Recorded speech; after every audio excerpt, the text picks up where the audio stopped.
మీ ఎలాంటి వ్యాపార ప్రకటనలకైనా వెంటనే మా ఛానల్ సంప్రదించండి. అందరికీ నమస్కారం. నేను శిరీష. ఈరోజు మనతో పాటు ఉన్నారు ప్రముఖ ఆధ్యాత్మికవేత్త, జ్యోతిష వేద పండితులు పవన్ కుమార్ శర్మ గారు. గురుగారితో మాట్లాడదాం. గురుగారు నమస్కారం. శ్రీమాత్రే నమః. గురుగారు, ఈ నవంబర్ మాసంలో ముఖ్యంగా తులారాశి వారికి ఎలా ఉండబోతుందంటారు? తులారాశిలో నుంచే ఎన్నో గ్రహాల మార్పు మనకి ఈ నెలలో మనకు కనబడుతుంది. ఇప్పటి వరకు తులారాశిలో సంచారం చేసినటువంటి బుధుడు, అలాగే శుక్రుడు, అలాగే రవి, అన్ని గ్రహాలు కూడా వృశ్చిక రాశిలోకి మారబోతున్నాయి. అన్ని గ్రహాల మార్పు ఈ నెలలోనే ఉంది. అందువల్ల వీళ్ళకి అద్భుతమైనటువంటి మార్పు కనపడబోతూ ఉన్నది. వాళ్ళ జాతకాలని అనుసరించి మనం ఎప్పుడు చెప్తూ ఉంటాం, కేవలం మనం నెలలో చెప్పేటటువంటి ఫలితాలు అన్నీ కూడాను మనకి ఎంతవరకు పనికొస్తాయంటే ఒక 40% మాత్రమే వర్తిస్తాయి. ఒక 60% వాళ్ళ యొక్క స్వజాతకాన్ని అనుసరించి జరుగుతూ ఉంటాయి.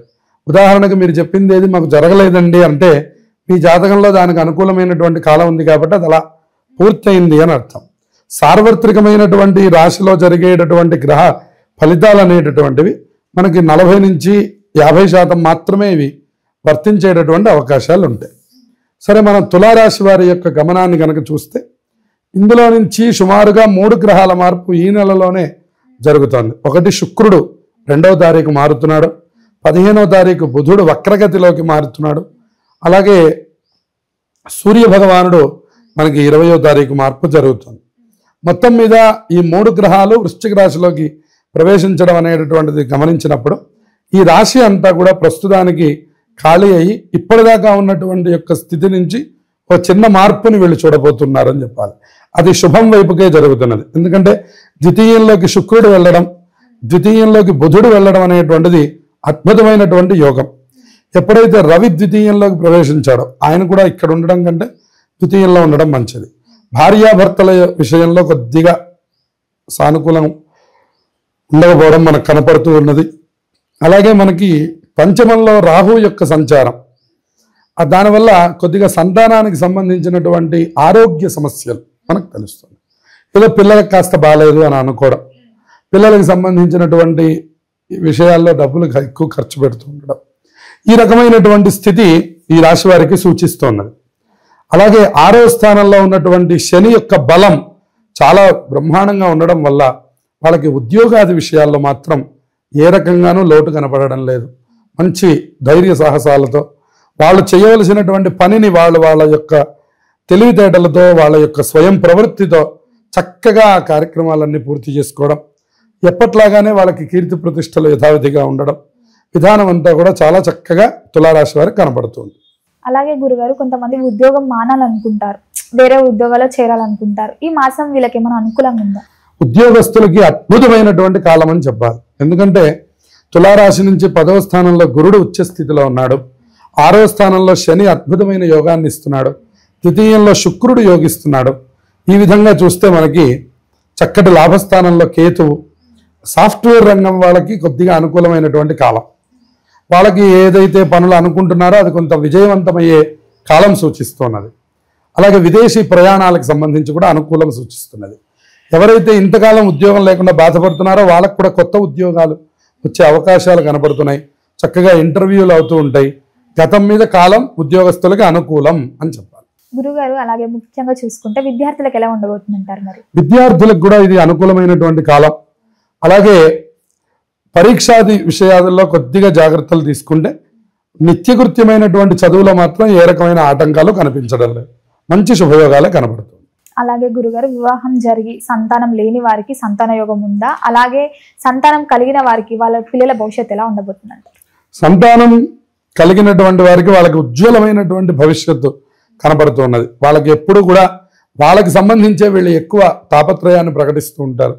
వాళ్ళకి ఏదైనా ఏర్పాటు చేయాలి, లేదా వాళ్ళకి ఏదైనా ఇంకా వెళ్ళడానికి తగినటువంటి సౌకర్యాలు ఏర్పాటు చేయాలి, వాళ్ళు ఇంకా ఇంట్లో చదువుకోవడానికి తగిన సాధనాలు కొనాలి అనేటటువంటి ఆలోచనలు తులారాశి వారు చేస్తారు ఈ నెలలో. అట్లాగే సంతానం కలగాలి అని అనుకునేటటువంటి వాళ్ళు చేసే ప్రయత్నాలు కూడా ఫలించేటటువంటి అవకాశాలు ఉన్నాయి. ఎందుకంటే రాహుకేతువులు పంచమ లాభస్థానాల్లో ఉన్నారు. వాళ్ళు కొద్దిగా యోగం చేస్తూ ఉన్నారు కాబట్టి అనుకూలమైన వాతావరణం ఇప్పుడు సంతానం కనడానికి తులారాశి వారికి కనబడుతుంది. అలాగే గురుగారు, వివాహం జరగని వారికి మరి ఎలా ఉందంటారు? వివాహం జరగని వారికి కూడా ఇప్పుడు ప్రస్తుత గురుబలం ఉండడం వల్ల ఇది అనుకూలమైనటువంటి కాలమే అని చెప్పాలి. ఎప్పుడైతే రవి మార్పు జరిగిందో అంటే చివరి భాగంలో, చివరి వారంలో వాళ్ళు చేసే ప్రయత్నాలు అద్భుతమైన ఫలితాలను ఇవ్వబోతున్నాయి. ప్రత్యేకంగా చెప్పాలంటే మార్గశిర మాసం వచ్చాక వాళ్ళకి అనుకూలమైన వాతావరణం కనపడుతున్నది. అమావాస్య వెళ్ళేంత వరకు కొద్దిగా అనుకూలం తక్కువగానే కనపడుతుంది. అలాగే గురుగారు, ముఖ్యంగా ఈ తులారాశి వారు ఏదైనా బిజినెస్ స్టార్ట్ చేయాలనుకుంటే ఈ రాశికి సంబంధించిన ఏదైనా మంచి బిజినెస్ ఏంటంటారు గురుగారు? వీళ్ళు స్త్రీలకు సంబంధించినటువంటి బిజినెస్ ఏదైనా చేసినా, విశేషంగా రియల్ ఎస్టేట్కి సంబంధించి కానీ వీళ్ళకి అద్భుతమైనటువంటి ఫలితాలు కనపడతాయి. స్త్రీ సంబంధమైనదంటే మనకు ఆన్లైన్ షాపింగ్స్ కానివ్వండి, జ్యువెలరీ కానివ్వండి, 1 గ్రామ్ గోల్డ్ కానివ్వండి, ఫ్యాన్సీ అట్లాంటివి ఏదైనప్పటికీ కూడా మంచి ఫలితాలు ఈ రాశి వారికి కలుగుతాయి. ముఖ్యంగా ఆరోగ్యపరంగా ఎలా ఉండబోతుంది అంటారు?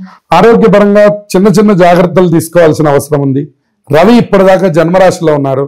ఏదో ఒక శారీరక శ్రమ, అధిక ఒత్తిడి ఇవన్నీ కూడా ఇప్పటిదాకా కనపడుతూ ఉన్నాయి. కానీ ఎప్పుడైతే 16 నుంచి 20వ తారీఖు దాటుతున్నదో అప్పటి నుంచి మీకు కాలం అనుకూలం చేసేసుకుంటూ ఉంటారు. అన్ని విధాల చివరి వారంలో శుభ ఫలితాలని పొందబోతున్నారు. ప్రథమార్థంలో కొద్దిగా స్వల్ప ఆరోగ్య సమస్యలు, శరీరం డెలికేట్గా ఉండడం, తలస్నానం చేస్తే జలుబు చేస్తూ ఉండడం, ఇటువంటి విధానాలు సూచిస్తూ ఉన్నాయి. గురుగారు, ముఖ్యంగా తులారాశి వారికి ఆర్థికంగా ఎలా ఉండబోతుంది అంటారు ఈ మాసం అంతా? ఆర్థికమైనటువంటి ఇబ్బందులు ఏమీ లేవు, అన్ని విధాలా అనుకూలంగా ఉంది. చక్కటి మార్గం సూచిస్తున్నది. వాళ్ళకి దశమంలో ఉన్నటువంటి గ్రహం యోగించడం వల్ల ఆధ్యాత్మిక వాతావరణం పెరిగి పూర్వం కంటే కూడా చక్కటి మార్పులు వాళ్ళు తెచ్చుకొని వాళ్ళు మార్చుకొని చక్కటి మార్గంలో ప్రయాణం చేస్తారు. అలాగే గురుగారు, ఇంకా ఈ మాసం అంతా అనుకూలంగా ఉండాలంటే ఏ దైవాన్ని పూజించమంటారు? ఎలాంటి పరిహారాలు చేసుకోవాలండి?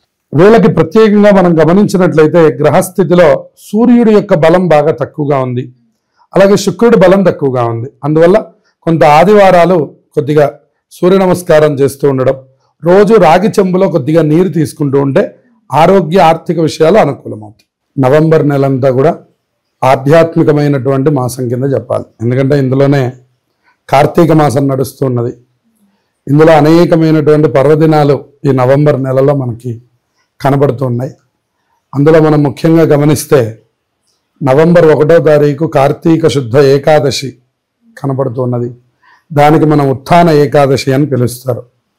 శ్రీ మహావిష్ణువు ఆషాఢ మాసంలో వచ్చే తొలి ఏకాదశి రోజున నిద్రలోకి, శయన ఏకాదశి అనే దీంతో నిద్రలోకి ప్రవేశించి మళ్ళీ 4 మాసాల తర్వాత అంటే శ్రావణం, భాద్రపదం, ఆశ్వీజం, కార్తీకం, కార్తీక శుద్ధ ఏకాదశి రోజున ఉత్థాన ఏకాదశి అంటే ఈ రోజున మళ్ళీ నిద్ర లేచేటటువంటి రోజు అని చెప్తూ ఉంటారు. ఈ 4 నెలలను చాతుర్మాస్యలు అని పిలుస్తారనమాట. అందుకని ఆషాఢ శుద్ధ ఏకాదశికి ఎంత ప్రాధాన్యత ఉన్నదో తొలి ఏకాదశి అంటాం మనం.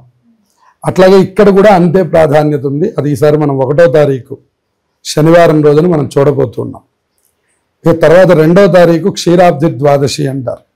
ఆ రోజున అందరూ తులసి పూజ చేయడం, క్షీరాబ్ది శయన వ్రతం అనేటటువంటి వ్రతాన్ని ఆచరించడం, అందరూ తులసి చెట్టు, ఉసిరి చెట్టు పెట్టుకొని అక్కడ 365 ఒత్తులు వెలిగించి ఆ తులసి పూజ చేయడం, తులసి దామోదరులని ఉసిరి చెట్టుకి కళ్యాణం చేస్తూ ఉంటారు. తులసి కళ్యాణము అని. అటువంటి కళ్యాణం చేసేటటువంటి రోజు 2వ తారీఖు మనకు కనపడుతున్నది. ఆ తర్వాత మనకి 5వ తారీఖు పౌర్ణమి కనపడుతున్నది, బుధవారం. 5వ తారీఖున పౌర్ణమాస్య రావడం అనేటువంటిది చాలా విశేషం. విశేషంగా ఈసారి బుధవారం వస్తున్నది. సంఖ్యాపరంగా చూసినా కూడా 5వ తారీఖు చాలా గొప్ప సంఖ్యగా మనకు కనపడుతున్నది. పౌర్ణమి రోజున కూడా చాలా విశేషమైనటువంటి క్రతువులు ఆచరిస్తారు మన వాళ్ళు. తెల్లవారుజామునే స్నానం చేయడం, దేవాలయానికి వెళ్ళడం, దీపాలు వెలిగించుకోవడం, ఆ దీపాలతో పాటు కొన్ని దీపములు దానం చేయడం, దీపదానములు చేస్తూ ఉంటారు.